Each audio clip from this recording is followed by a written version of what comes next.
Hi, everybody. Good evening and welcome to our Wednesday live show. Hope you're going to enjoy this one. Folks, we've got so much to talk about, and we've got an amazing guest. She's been on with me before, and I'm delighted to have her coming back tonight. And her name is Jennifer Arcuri. So, look, we got so much winning to celebrate. I mean, this is going to be a great show we're going to have because I want to talk about the UK with Jennifer to start with. As you know, she did live here. She now resides in Florida. So, want to talk to Jennifer about some of the shenanigans here in the UK, and then we're going to shift across and we're going to talk about all things American. And I'm sure you guys have been following the developments, the various people that are being placed in high office. My favorite still remains, well, there's got a couple of really great favorites.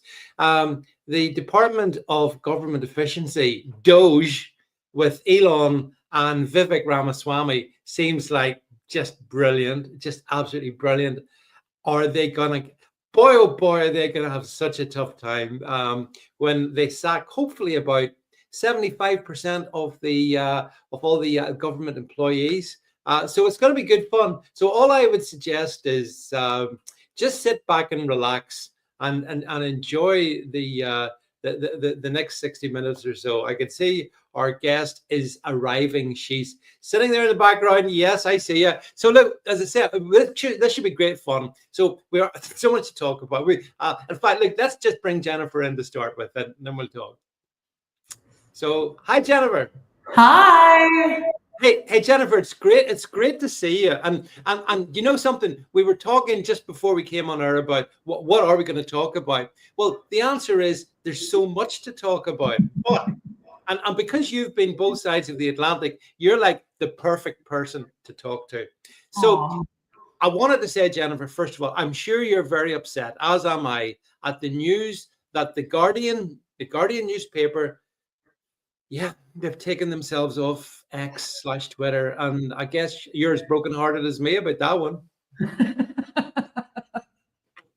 Oh my gosh, what garbage they write, Oh, honestly. yeah, yeah, and the fact that they use X to tell us they're not going to post to X anymore just amused me endlessly as well. Absolute garbage. I mean, they've written all kinds of odious stuff. I know about you, about everybody actually, because they're hateful. Yeah, I mean, they wrote some really nasty pieces. And again, it was all clickbait to just try to get, a laugh or a headline. And they stooped to, there was no level they wouldn't stoop to. And I remember, that was when I really had first dose hand of the Guardian. I just couldn't believe that this was funded the way it was to continue to perpetuate such nasty writing. And I'm not, that's not to say everybody that's ever written for the Guardian is a piece of garbage, but no, that's right. For the most part, they just publish these outrageous pieces. I mean, did you see the one I just tweeted that's over 20 years ago about, was it Rod Little that was trying to justify, and then someone commented that, you should read the piece. I did read the piece. I thought it was ridiculous, just to try to get a headline out like this and then backtrack to make it some kind of rational sense around it, an argument for why, child pornography is a crime. How about you're the pervert for trying to consider, looking at child pornography? I mean, has anyone checked this man's hard drive? I think. Yeah, well, if they haven't, Jennifer, they should. But I mean, as I said, there's so much I want to chat to you about. We will talk about all the stuff that's happening on your side of the pond, so to speak, with the election results last year and all the developments, because I see there's been an exodus of certain celebs off X as well on your side of the water. So we'll talk about that. We will get to that in a minute. But first of all, I did want to talk about the state of the UK, because you have lived here. And I mean, at this point in time, and I'm serious now, I look at America with a sense of hope. And I think, this could be a new dawn. This could change things in a really good way, hopefully going forward. And I look at the absolute bleak show that we've got with the Stormer regime, authoritarianism, creeping almost, well, totalitarianism here in the UK. And from your point of view, Jennifer, what have you made of what you've seen here over the last 5-6 months in the UK? Oh, Jennifer seems to be frozen. So we'll wait for Jennifer.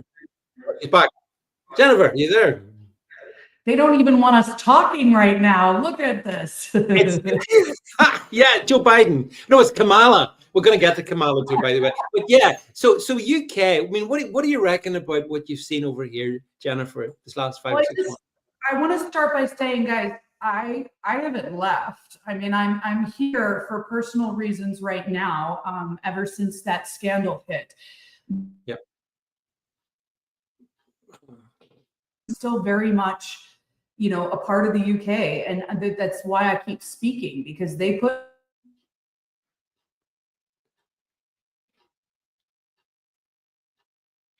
let that be the last word of what they write about me. I mean, my home is the UK as much as the US, and most tech entrepreneurs.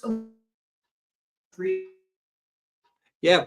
Hey, Jennifer, your signal is coming and going really bad. I wonder, would it be worthwhile jumping out and coming straight back in again, because you're going blurry. We want to be able to see you.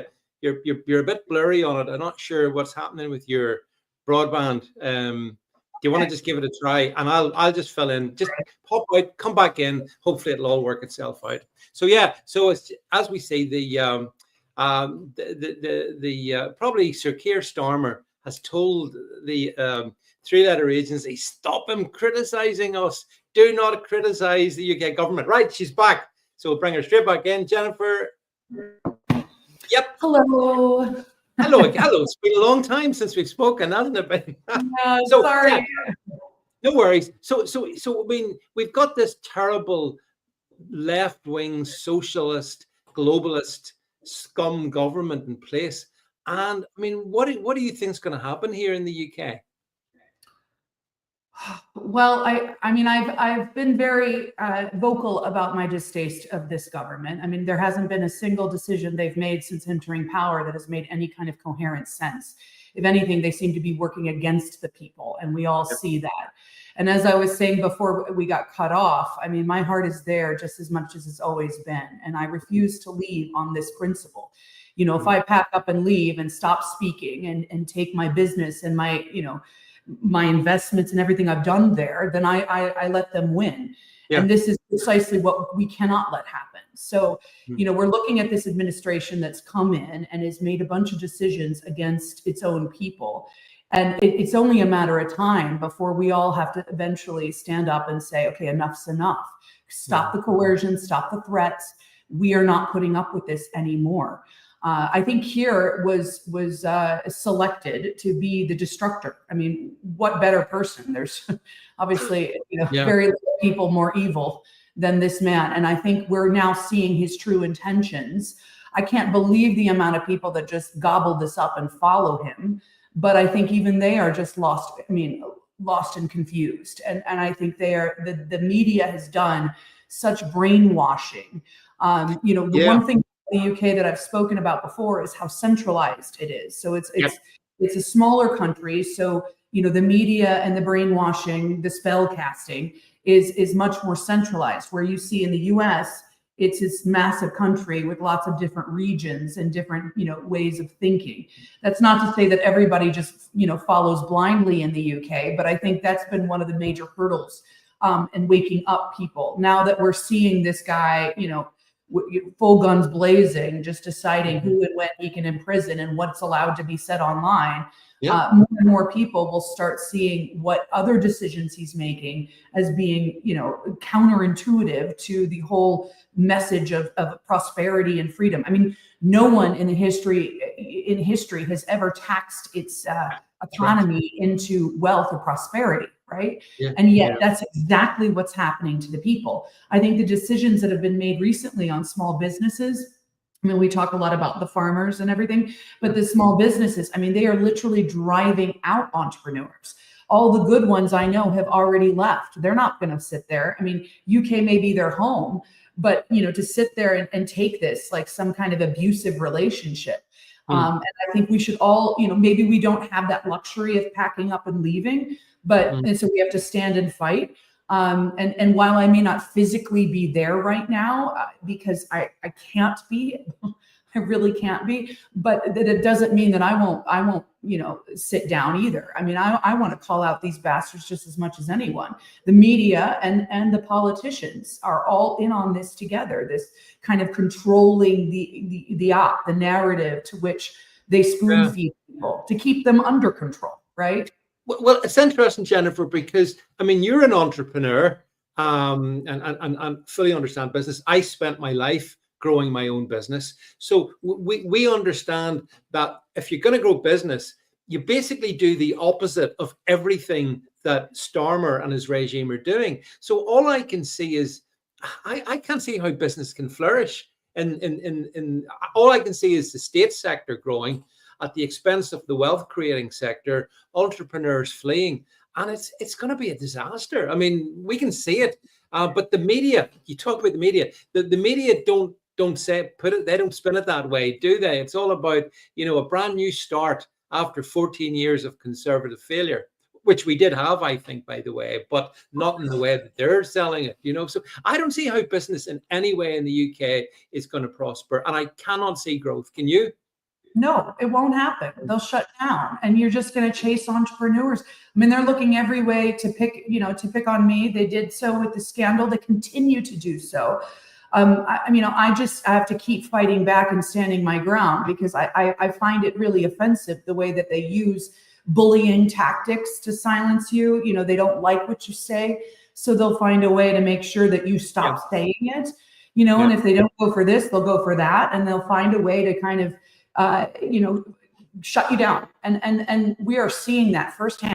Absolutely. And then they can't stop at just business owners. They're going to go after, they're trying to go after the farmers, but everything is monopolized and centralized based on government favorites, who does the bidding, the most. And I think there's a lot of people I know that actually live for the government handouts. They don't actually have businesses. They run their business in form of, taking grants or taking, basically government suck-ups. They just, and so it's only a matter of time before they get squashed in this, because, government is really on this rampage right now to shut down anyone and everyone that has any kind of audience or platform that could potentially be used against them. And that to me shows very weak, weak leadership and weak character. I mean, they're making themselves the example of what not to be. And so eventually I agree. And one of the things that shocked me the most, Jennifer, was what happened following the murder of the three little girls in Southport on July 28th, I think it was, end of July. And people naturally took to the streets in protest. And why not? And then look what happened. The massive response to them, people being given a couple of years in prison for Facebook posts that might be a bit spicy, but I mean, really? And there's a real emerging atmosphere of fear. A journalist who I know here in the UK, you might be familiar with her, Alison Pearson, who writes for the Daily Telegraph, who's a nice lady. She was getting ready to go to Remembrance Sunday just passed, and there was a knock at her door 9:30 Sunday morning. Two police, they wanted to have a chat to her about a tweet she'd put up about a year ago, post I think October 7th, but they couldn't tell her what the tweet was. They couldn't tell her who'd complained, but it could be potentially a criminal offense. So it's like, we're becoming authoritarian. That's no other way of looking at it. I wonder what you think about that. That's a real shame, because the UK has always traditionally taken such pride in its journalism, and has been world renowned for its amazing ability to tell stories and feature different factual, and they can do things the US can't do, and they have this great world presence that I think they're just abusing right now. And it's only a matter of time I mean, look at the scare tactics around net zero and climate change. I mean, Ed Miliband couldn't give one specific scientific example. All he can do is name the floods in Spain, or he just tried to make it see the fear mongering, and that's where they do. They just focus on the fear to lead to coercion and compliance, and they've been doing this. We saw the Tories do this. We see the Labor Party. So it's not a right or left issue. The people still whining about this have to get over this. I mean, the government has been completely infiltrated. They're completely owned and controlled, and they're doing whatever they can. I mean, whatever is left of innovation, and that's another thing. The government's coming after innovation and development within companies. So if you're trying to do something, that's never been done before, or build something really amazing, they see that as a threat. And we've seen the abuse with the R&D claims and the way that they've taken advantage of, because they've allowed that. And then they persecute small businesses who are actually trying to build amazing technology. I mean, they're doing that to me right now. They don't want me to get out my stuff that we're doing, because they see that as another way of not being able to control, where the UK, technology goes. And so they want to make sure that everything that is tech related within the UK is under the guise and the narrative and the on the side that, leads them to more surveillance, more controls. You know what I mean? So this is counterintuitive to everything that, when I was there, bringing in investment and working with the government. And that's not to say that everything the Tories did was perfect, but at the time I was there was this real push for entrepreneurs. They made entrepreneur visas. They brought in the SCIS seed investment schemes. They made ways that actually made sense for people abroad who said, wait a minute, that's awesome. We can go, build in the UK before going over to, our big brothers in Silicon Valley, in an environment that gives us access to so many different kind of, people and groups and access to the rest of the world. Again, not something the US actually, is the best at. London is great for that. The UK has been traditionally amazing for this. And right now, no one wants to go there, because no one wants to be stuck under the thumb of this big brother surveillance. And that's a real shame. Well, but it's also the costs that are being added onto business. As well as I do. That everyone wants to run their business, control their costs, manage efficiency. We've just, as you know, they've stuck up employers' NIC by 2% and then pretended, well, don't worry about it. That's not a tax on workers. I mean, how thick do you have to be, or mendacious? I wonder which it is: stupidity or malignancy. Well, you're punishing the same people that are giving other people jobs. You're punishing the people that are bringing in the revenue and into the country, an investment that country so desperately needs. And because in the UK, I mean, when I was there, it was very much a service-based, entrepreneurship kind of sector. And what was great about the tech at the time was that tech came in and it allowed people to build and develop, software and amazing new solutions, with technology. Now they weaponize technology against these people, and they're like, well, forget it. I'll just take it to Portugal, Dubai, Spain, wherever else, but not here.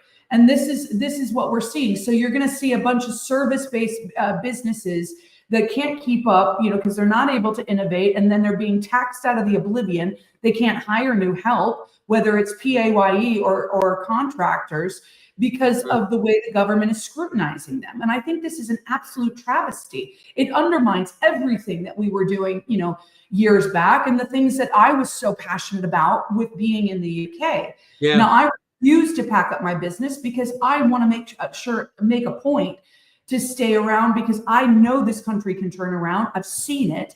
I know that there's the talent there. We have incredible entrepreneurs, and it is wrong to sit there and keep saying, well, tax the millionaires, tax the people that are bringing in the revenue. I mean, the blindsided ignorance of some of these people thinking that it's just the big, corporations that are going to have to pay this tax, when really the bill is strapped to the little guys back. Oh yeah. Yeah, I mean, it's telling, Jennifer, that not one person in the cabinet has had any real life experience of running a business. Not even one.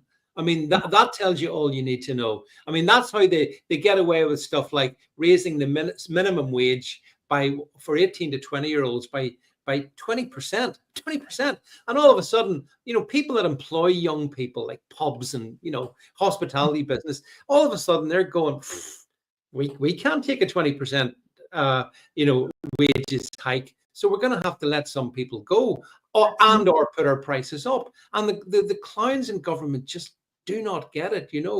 I don't know. When this government came in, Jennifer, I thought we're stuck with them for 5 years. I thought that, and it was a nightmare. But I'm not so sure. They're so bad, so quick. I wonder, will they last the 5? I wonder. I don't know what might happen. Well, what's happening across the States might be something big, but I don't know if we even can survive 5 years of this. How do you feel? Do you think Labour will get to the full tenure to 2029? No, not at all. There's no chance of that happening. Yeah. Whether they're kicked out, where they have to be removed, or they just resign themselves in shame and embarrassment. It's coming. And I think there's only so much that people can take. And one thing that's really important about this US election is not Donald Trump. It is the inspiration of uniting people to stand up and say, we are done. Even Donald Trump is accountable to the people that elected him. And that's what we need to remember back in the UK. I mean, I don't know how much more obvious it has to be. Keir went into that position saying, I serve Davos. I don't serve these people, and now everything he's done since has shown that. Now, here's where we're going to run into problems is when we start, believing that somebody else can come in and take over, but that they're still controlled too. This kind of like, it's not Labour, we need the Tories back, or we need, this party to come in and make that big change. No, people, we have to be the ones that demand it. We have to be the ones that say, these are the people that are allowed in office, because we are done rinse and repeating. We are done regurgitating the same garbage, that is laid around the tracks all these years. The guy didn't do it before. He's not going to do it now. But they're already in the Tory party. They still keep Boris on, downstage left. They still have their new party leader that they're hoping that will give them that new gloss and shine to the party. It's only a matter of time, before she starts revealing herself, because at the end of the day, all of these people selected are owned and controlled by the same puppet masters, that shadow government. It doesn't matter how great they were as individuals before they entered office. Once they take that oath, and there's no better example that I have than the late Boris Johnson himself, because the man I knew wasn't the one that I would think would ever cower to a bunch of, very bad. And yet that was all he was able to do once he got into office. And people said, oh, he was so much better. Guys, he just played that card so well that he was able to keep you laughing and keep you distracted. And so people just kept buying it, and they still do. I still see if Boris was in charge. No, this is not about removing and bringing back anyone. These people had their moment. Let them go. Let them retire. Stop bringing them back. Look at the way this is something that I couldn't even. The US is bad at this, but the UK is far worse. These career politicians, right? The way that they move them around, they like wind them up and blow them in the wind. Okay, say this. Ed Miliband is a perfect example. Oh my God, yeah. Find stand on. So it's like, okay, mention climate change. Go, whatever the hot topic is to pull that narrative, that's what these puppets will repeat. Matt Hancock, another perfect example. The guy will tell you whatever you want to hear, as long as he's given, the limelight and the power. He was rotated around from DCMS education. Then he did cyber skills because he knows so much about cybersecurity. And then, and then he became the health minister. And look what a great. That was good. Yeah. We have to stop relying on what we think we understand about politics, and be ready to, when we say drain the swamp, get rid of all of them. I agree. Yeah, totally agree, Jennifer. Yeah. Their interference in our lives, minimize their interference in our Businesses, get out of here. You know, if I want to hire 10 kids to work the pub shifts, you know, you're not going to be able to raise my taxes or the rate wages there, because then that means I can only take on 3 of them. You know, and then ultimately that leaves those people reliant on the state. And so we have this kind of constant need to you know, self-serve and lift up these people that really don't have any other choice. They're constantly being passed around from this job or that job, because really no one can afford to give these people what they deserve, you know, because they're being taxed out of, you know, every which way. So, I mean, I really lament what's happening in the UK, and I cannot stress enough how important it is that we unite our voices. You know, we need to stop this whole left and right rivalry. I know it's fun to finally gloat because we saw some great movement in the US, you know, where Trump took that. But, you know, we do ourselves a disservice when we keep pointing the finger back at the moaning lefties. Let them moan, all right? Let them sit in the corner and moan. Enough with them. We need to focus on who our real enemies are, and that's that government infiltration. Yeah, no, I 100% with all of that. One last thing, we're going to move it to the States in a second, but I saw one comment today that really took my breath away, and it was from Boris Johnson. And Boris suggested during some TV, he did a TV interview, Jennifer. But anyway, what he was suggesting was that, well, you know, if Trump takes America out of Ukraine, well, we'll step in. Maybe we should be sending soldiers into Ukraine. And his entire sort of, you know, shtick with Ukraine has been embarrassing to start with anyway. But I thought, I mean, in what world is Boris Johnson living in where he would sort of surreptitiously suggest, yeah, maybe we should send the British army into Ukraine? I mean, Jennifer, how can you explain that he would say something like that, which he did do today? Well, I think his livelihood depends on sticking to the script. I think that man is long gone sold. He is not what we thought he was. No. Even if there was a real human there, he's not even allowed to be who, you know, he wouldn't. And so I think he needs to stick to this Ukrainian thing, because that's where he keeps his mouthpiece, you know, and the interest going. But I think everybody should listen to that and say, you're sentencing our sons and daughters to a war that only you guys want. None of us want this. This is completely bankrupt. You know, we've bankrolled enough money going abroad. Yeah. Enough is enough. And until one of these politicians has enough spine to stand up for the people, you know, bring back that winter allowance. How little was that? That was such a tiny amount to pull in the name of, you know, building and use and start claiming back these powers for, you know, the people that deserve them, the people that are actually there, not keep talking about Ukraine. I think that just shows how sold out Boris Johnson is, unfortunately. Yeah. And the man took that pledge a long time ago. That's why he is like the Class A warmonger. A lot of people want to still believe he's a white hat or he's some kind of good guy, you know, in disguise. No. He may speak some great games and have a good points on a few topics, but guys, when people show you who they are, believe them, please. I think you're right, Jennifer, because as I said, today, in the same day that he was suggesting the UK might want to, you know, put some soldiers into Ukraine, he also wrote a piece or a tweet on defending Alison Pearson, the journalist I've talked about, and the overreach of the as it were, the police state. So it's a real, like, on the one hand, yeah, let's go to war with Russia. That seems quite good. On the other hand, yeah, I'm all for free speech. And I mean, it's almost like a schizo personality. David, recognize that psychological warfare. That's what we're up against. It's like you give the people enough for they buy into what you're saying. Yeah, Boris, he's still on our side. Yeah, he's standing up for Allison. But at the end of the day, that's just another piece for him to make a headline. Yeah. You know what I mean? And then when you put him, like, remember on the TV a few weeks back or last, he kept plugging his book and people, you know, he left.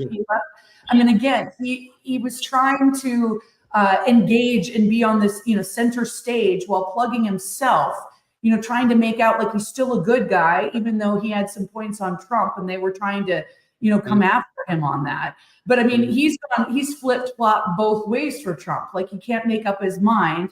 And that's really the psychological warfare we're under. So pay attention to these patterns. They don't go away. They don't stop. If anything, they just, self-perpetuate.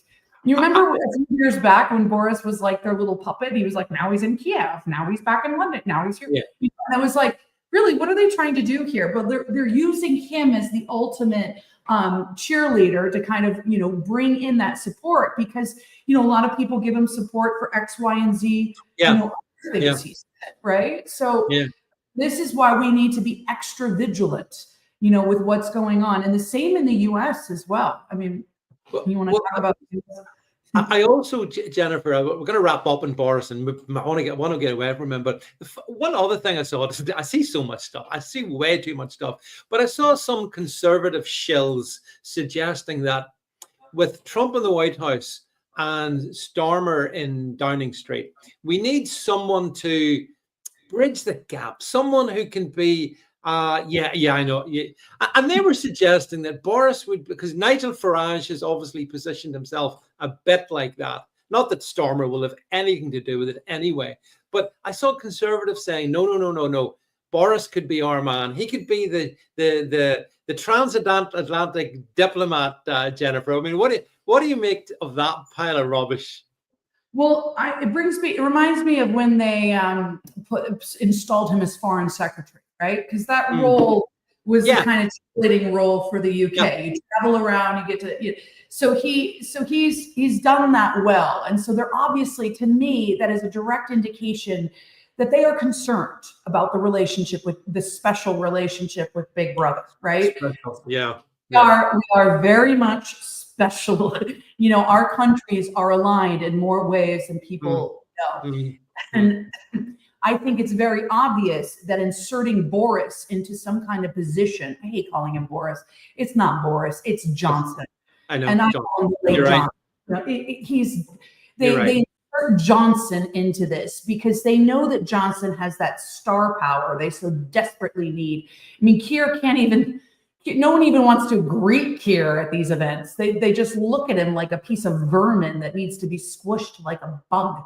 I mean, everywhere he goes, he just gives people the EBGBs, and they can't even fake it. They're all in the same club, and the club doesn't even like him. But they like the loudmouth buffoon, the showman, and that's exactly what I think that position is. They're trying to position him back as that showman because eventually, I believe, they have plans to bring him back. And so, what better way than as what, conservative leader? Oh yeah. I've said this, and I know a lot of people disagree, and that's fine. I'm not trying to be the magic 8-ball here. I'm not trying to give some kind of secret message or comms here. I am literally just saying, I think, when this man left, it was with every intention to remove him from being eaten alive, for what happened after COVID. We need to get people to forget about all the death and the safe and effective and the mocking of the So they need to, get rid of him, make him the good guy again, give him a book, let him do remember when his book launched and he did this tour up in the north? Yeah. Anybody that knows you, I was laughing with some journalists because I was like, what the hell is he doing up there? Everybody that knows him knows that he hates the north. I mean, he's not quiet about it. He absolutely despises going up there. But that book tour became a campaign tour, and it became a positioning back into this role of, let me whitewash my sins. I've written you this book, this unleashed, like who wants to see Johnson unleashed? Literally no one. Okay.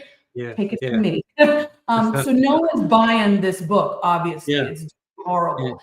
And I guess it was poorly written. So, and so it was very much contrived as a piece to get out there to make himself relevant again. So he's pushing his whole story as a way to, bring himself back and to make himself this figurehead. And what better way than with Big Brother, right? Because Donald Trump is coming for all of these people. I mean, the executive order is not going to go away. And I definitely believe that. This Labor Party is in so much trouble. They are going to be so desperate. They need to bring in the other, creepy crawlers, including Johnson, to come in and be a liaison. Farage, I don't I don't get the Farage thing. I know people will hate me for that, but there's a lot of people that believe that Farage can be the Trump of the UK. Personally, I think he's too much of a wild card for the establishment to allow to be that. I think he's buddies with Trump when it's convenient for him, but I don't believe that there is actually a like anybody takes that really seriously, and they would rather give Johnson that power, like, oh, we need a liaison. No, you don't. Yeah. When is the UK prime minister in the history of ever needed a liaison, like a middleman? No, they have always had it's that special relationship, that direct relationship with the United States. But I think that they're going to make a plan to get rid of Keir. Keir was brought in to self-destruct. There's no better man for this. And there's more skeletons in that man's closet that will eat him alive, hang him. It will out the kind of evil. And I've said this before really quick, David, you can say what you want about Johnson.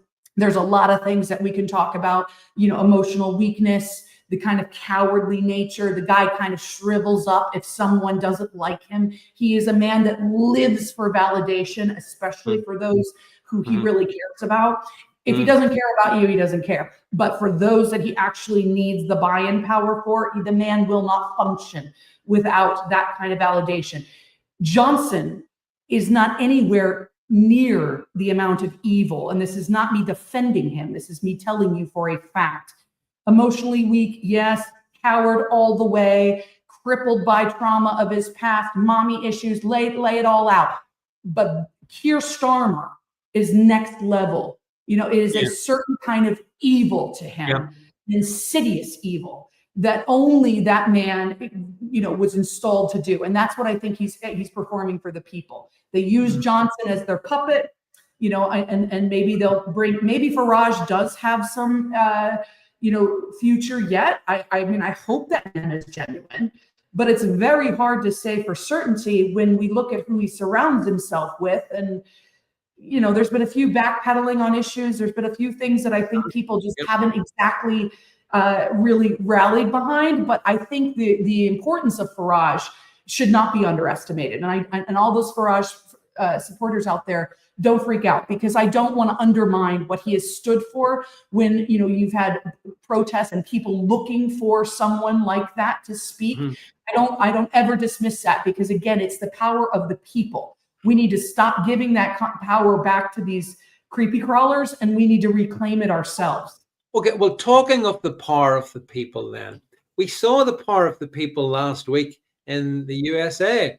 And Jennifer, did you expect anything like the result that we've now seen, the complete landslide, as far as I can see? Honestly, yes, absolutely. Yeah, interesting. Yeah. I said it in 2020. It didn't. And I say that because when I moved back here, I remember that first conversation with my girlfriends, and where I'm like, Obama this and Obama there, and they're like, oh wow, you've lived abroad for too long. And they sat me down, and I said, what is this whole thing with Trump? And so then I started realizing what was going on in this country when I came back. I don't think I really understood it, but I could see that movement in 2020, and they squashed it. They were so threatened by it. That's why they did that stage J6 insurrection, right? So all these years, it's been percolating and building up. Now, what I am surprised at is how okay the Democrats have been. I find it hilarious. They're in this transition of power. We're going to work with them and do everything we can. And I'm like, are you? What are you planning? And that's why I keep saying, guys, don't get complacent.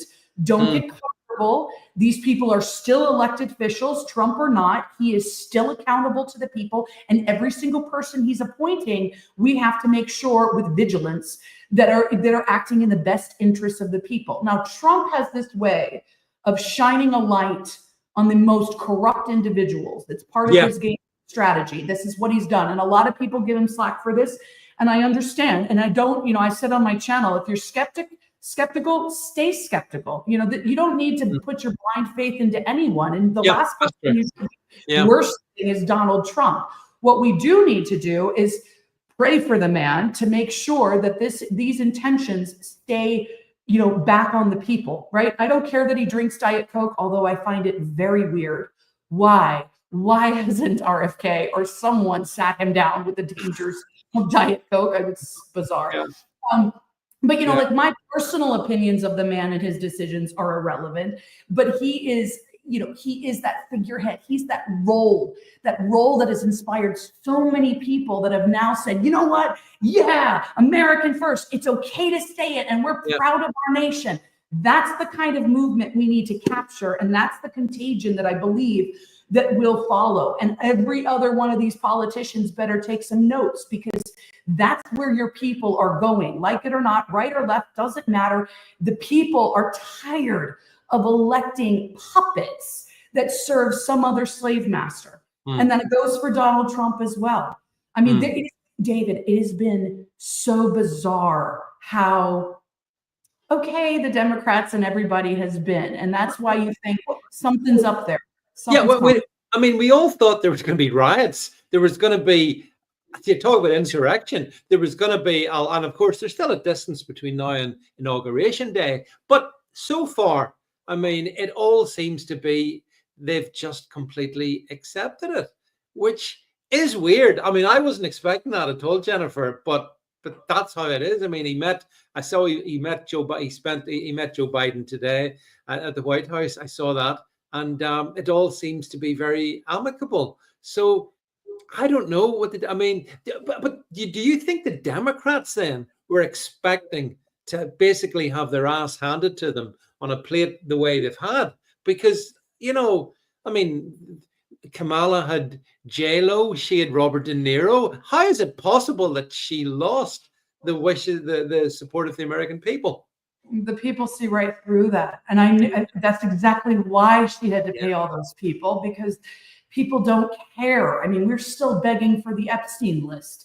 We're still, you know, we're still sitting here going, where's the ramifications and the accountability to these, you know, really bad people, you know? And so I think they knew, listen, Kamala didn't stand a chance at all. I don't care what anybody says. She didn't even get the support from her state. She was not ever, you know, they screamed democracy, yet she was installed. You know, you want to talk about a type of Hitler type of person. I mean, she was the one that came in right after the demise of Joe, and they were going to stop at nothing. Now, they needed somebody in there, but Kamala was never going to be the one. The reason I think they're so quiet is because they still have something up their sleeve. We're looking at treasury bonds, yield rates. The dollar is on large support. I mean, I think that, you know, Trump might be in a position where he might have to default on the dollar, or there might need to be some kind of, you know, power grid outage, World War III threat, you know, aliens visiting, something that is going to take this power back. Maybe it's emergencies power, maybe it's martial law, but there's just no way, because and I think what the Democrats are also doing, I was thinking about this, listening to their little press secretary you know, the woman with the hair, you know, going out and talking about how she couldn't wait to sit down with Trump's team. And I'm like, really? Are you really excited about it? Because they just, I think they're trying to do right now is because so many people were that upset. I mean, not upset. They were enraged after 2020. So they're going to play the card like, see, we didn't try to contest the votes. We would have, you know, we did everything we could to make this power, you know, transition of power just as easily as possible. You know, and then boom, something will happen where, you know, military will be called in. Something will happen that maybe they will fake assassinate Trump. Maybe they really will assassinate Trump. I mean, JD Vance, can we talk about him for a minute? Yeah, we can indeed. Yeah, we can. I mean, look, I will support Trump for all the things and the speaks, you know, the things he says and what he has done, you know, to support the people. And as long as he keeps his intentions straight and narrow, and actually the people can actually see him working for them, he has my support. But I will never follow and, you know, blindly worship any single politician. And I have great suspicions around Vance. Vance is the same guy that was loving the vaccines and mandating them. Vance was one that spoke about Hillary Clinton in 2016, saying that we all should vote for this witch. Vance was this plucked from nowhere, polished, VP, almost given this kind of, and, he's a good looking guy. So he has this kind of sway on TV that we have not seen before. And it was a nice kind of compliment to Trump. But I don't believe for a second he's going to be the one that continues on. There's just something about him. And whether they try to stage some kind of assassination or, like I said, really kill off Trump and make him their next guy up. Like the same way I speak in the UK about the right and the left both being infiltrated. In the US, they call them rhinos. The Republicans that are against. So I don't really get this guy, but there's something about him, that just seems a bit too polished. That seems flip-floppy. The best thing about him is his name, Jennifer. Let me tell you. There's something about the Vance name seems to ring a bell with me. But listen, you'll be well aware of the fact, you mentioned the bond markets, that the cabal took down Liz Truss very handily by essentially the money markets. They moved against her, essentially. It was a complete obvious conspiracy to remove her. And I was thinking they would maybe try to do something like that before the election result. But there's a lot of time between now and January, isn't there? So they could do something on the financial side of things through the bonds or whatever, because the US economy thus far is in pretty dire shape. Right. And we can't keep printing to oblivion. So there's got to be a changeover in the system. Yeah. Now, they want to move. We are moving to Web3. We are moving to blockchain. We're moving to decentralized systems across the board. Right now, everything is very centralized, including our banking system. Yeah. So the journey we take from point A to point B will be an interesting one, how they actually achieve that. And I don't believe for a second that a woman, I made a comment like, Kamala goes in debt after running her campaign, but tell me again how she's going to run. Right? Yeah. Yeah. So they're not going to just give up the banking cartel. There is going to be something that happens, most definitely. And unless Trump has that real power of using the military to arrest them all, some kind of public demonstration to take them down before such things happen, I believe there will be a period of darkness, a period of pain, if you will, as we experience the raw reality of what's actually been going on. J6 is the next date to worry about, because that's the actual official handover of power. So we'll see what tricks lie up their sleeve. They might try nuclear war, the threat of, or some kind of staged. Remember, all of this is psyops. And when we say psyops, it doesn't mean that it's actually not real, but everything that happens has an agenda or a purpose behind it. And so this is where I think, we're watching, Trump come in, make all of his announcements for the new cabinet. He's really laying out and showing the people the Democrats are playing nice guys and being the goods, the ones that weren't like the Republicans. They weren't fighting the election results. They're not going against the changeover of power. But then something will be staged that is that catastrophic that they will have to step in because they just have to do what's best for the country. And this is where I think we could potentially be in for a wild ride. And, I don't think we should ever keep let our guard down. That's why I was getting kind of upset that we were just sitting there. I know we love, laughing at the meltdowns of the liberals, but we need to make sure that we don't get cocky and complacent while we do so. Yeah, I've seen your comments, Jennifer, and I get it. The fact of the matter is that social media has been replete with progressives having all kinds of meltdowns. But the problem is that, in a way, who cares? We have, you've pointed it out during this discussion, there's much more important things to focus on. So, if they want to shave their hair, if they want to have a 4-year sex ban, if they want to do this stuff, probably a good thing. But like we've seen with the celebrities, they're not actually are they leaving and they're shutting down? Of course not. No. oh well, you know.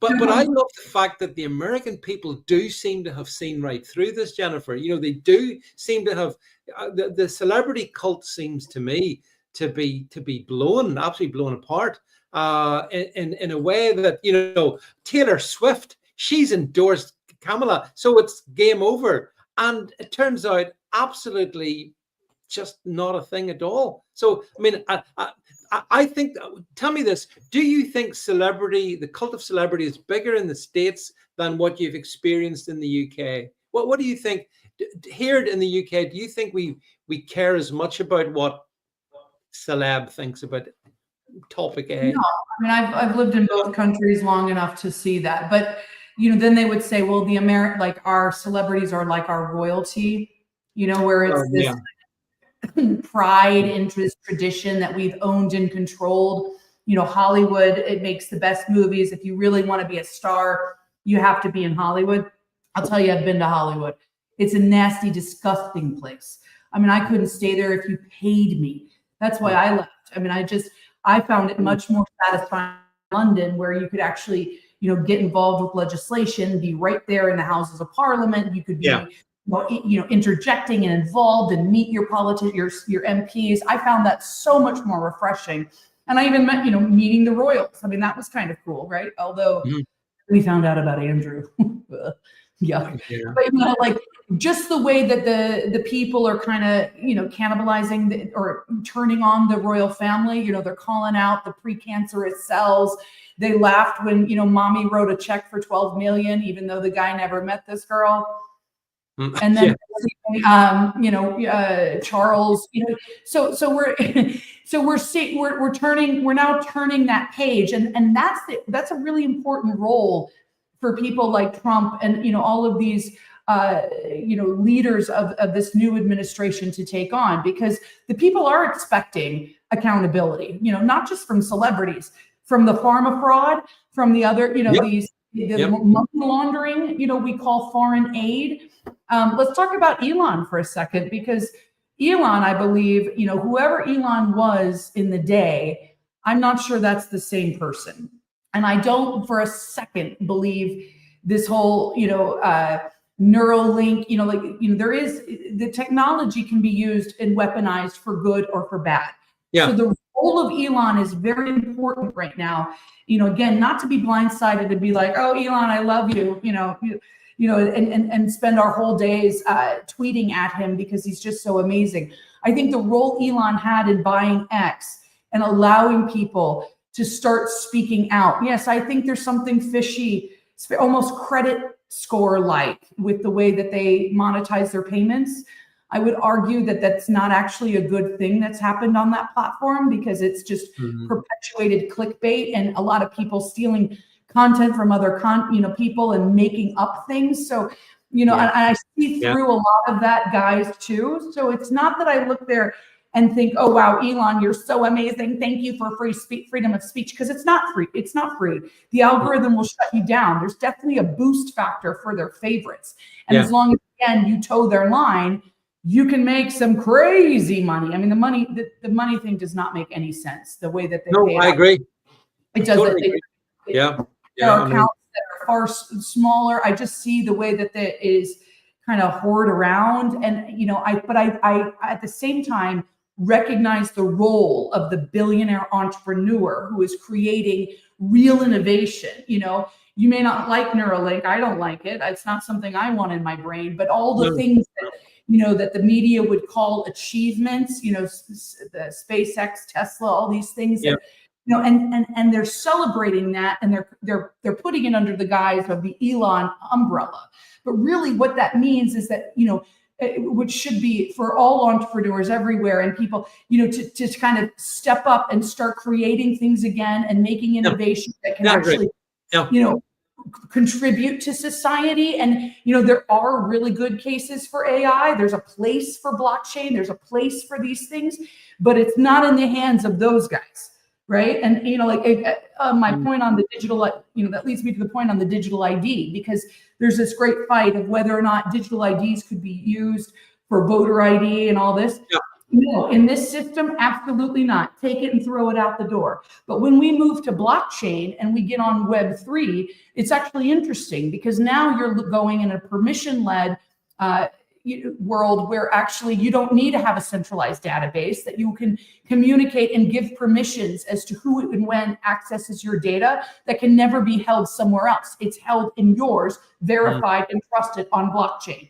And maybe there is something to be said for having a digital ID held in blockchain that you and you alone protect. And that includes your birth certificates, your car titles, your house deeds, all of these important things, where in the US, it's kind of all scattered and identity fraud is off the charts. That actually the innovation behind a lot of these technologies are great, but in the hands of the evil ones should never be allowed to see the light of day. And maybe we all have to see that again under this character they call Elon, whoever this guy is, this great MAGA loving. You see how he made this big comeback in America now, and everybody's hailing him, and there's a lot to celebrate there. But I would not run into that den with your eyes closed. Keep the moment, stay skeptical, keep asking questions, demand accountability. Yeah, well, I mean, I find him a conundrum because on the one hand, yes, I mean, I am broadly speaking happy enough about the X platform having been removed from it. I was happy to be brought back, Jennifer, but I look at all the other stuff and, it's like, it's kind of globalist agenda, the chip in the brain, the EVs, all of the stuff, even the Starlink. I mean, huge issues in that, and so it is. It's a great curiosity. Is Elon Musk? That said, I think the fact that he and Vivek Ramaswamy have been put in front of DOGE, the Department of Government Efficiency, even if it's just a meme, it amused me. What do you think of the DOGE acronym, and what? Could that be good? I mean, could they shrink government by 70%? I think they can and they should. I think 70% of government is useless, especially in the US. I mean, one of the reasons I am so proud of building my business in the UK and will fight till the very end to keep it there is because I love how efficient and streamlined, you can set up a company with Companies House in 15 minutes, pay your 15 quid and move on. The US has created this layer upon layer. It's muddled. It's expensive, it's time consuming, and there's a lot of tax laws that just need to go. All the departments, I mean, Trump was talking about getting rid of the Department of Education. And a lot of everyone, you see a lot of people moaning, oh my gosh, he's going to get rid of education. No, you idiots. It's all about how the funding goes out and where the funding can be allocated better. Because when you're trying to, do a nation like ours from the top down under this one umbrella of a federal agency, corruption is automatically the default. I mean, that's exactly where, and then in property taxes, again, everyone, oh, the churches, the schools, guys. Where does that money go? It's a complete scam. It's fraud. I mean, income tax, fraud, IRS, all of these things need to go. So if we're going to have players on a stage that have the power to reach the audiences and the mass widespread that they have, like Elon and Vivek, then use them as the instruments to which we cut these things down. But never assume that they get the free pass into everything. That's where we get back into that psychological warfare that we see in the media. I think, Jennifer, you're right, because if there's one thing we learned in the last 4 years is that we must always we're critical thinkers. We have to challenge.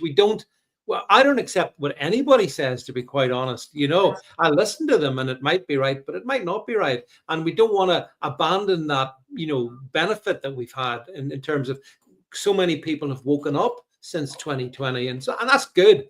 But, if we then start blindly following the new bunch of messiahs, maybe that's not a good thing either, because then, we're led to a different slaughter. But Jennifer, listen, I knew the time would go very fast, and it has. And listen, it's really good to see you again. Thank you thank you so much for coming on the stream, on the show tonight. I can see loads of different comments. But can I just say, folks, if you're not already following Jennifer, please follow her on X/Twitter. I don't know. David, I'm still up here. Yeah. Can I say just one more thing? Because we've talked a lot about political reform and how important it is that before we reach that political reform we absolutely need a spiritual revival, because I think a lot of these things we're talking about goes back to those spiritual battles that we're facing. And this isn't about organized religion, but this is about understanding the forces that we're up against. And many times they are not as black and white as people make out. So as you go through your journey of waking up, understand that what we are facing is a lot more than just a left or right issue or a human facing other humans. There seems to be a lot of spiritual warfare, tied in this. And so I think, all of us need to go back to that spiritual revival. Then and only then will we achieve. And that's something that the U.S. has done and embraced very much so. I forgot how refreshing it is. It's one thing I absolutely love about the U.S. is this. It's okay to be spiritual. It's okay to love God. It's okay to pray. It's okay to talk about these things, because without them, look what happens. Right? Yeah, I completely agree with you. The Bible talks about, we face, powers and principalities. It's not, I agree with you. I think the stuff that we don't really see the real force that is against us. We see how it manifests. But that's not the same thing. I completely agree with you. And I also echo to what you say. I see it more in the US than the UK. I think, we've just lost, I'm sure you may have seen, the Archbishop of Canterbury, Justin Welby, has stepped down. And I was suggesting Satan might make a better replacement, given how bloody awful the Church of England is and how it's been infiltrated and totally corrupted. As you say, it's not institutions we need to turn to. It's a higher level of spirituality. And I agree absolutely with that. As always, Jennifer, I do follow your stuff. But it's you're always on the page. You can get Jennifer's podcast as well, as Jennifer on Telegram, as well as Jennifer on X. All the platforms are there. Follow her. She's great. Puts out really good stuff. And Jennifer, it's been a while since you've been here, but it's been a pleasure to see you again. Thanks so much for coming on, and hope to see you again in the not too distant future. And our best wishes to you as well. Okay, folks. That's it from Jennifer. That's it from me. We shall return for the live podcast tomorrow night. Join me then. And the other thing is, just before Jennifer's gone, so I just should say as well, I've got a couple of interesting live shows next week. Next Wednesday night, we're going to discuss, keeping it topical, the assassination of Abraham Lincoln. Yeah, and it's not what you think. So join me next Wednesday night. I've got James Perloff on with me to discuss that. And then next Monday, I've got Based Mother coming on. A lady called Based Mother, who I'll introduce you to.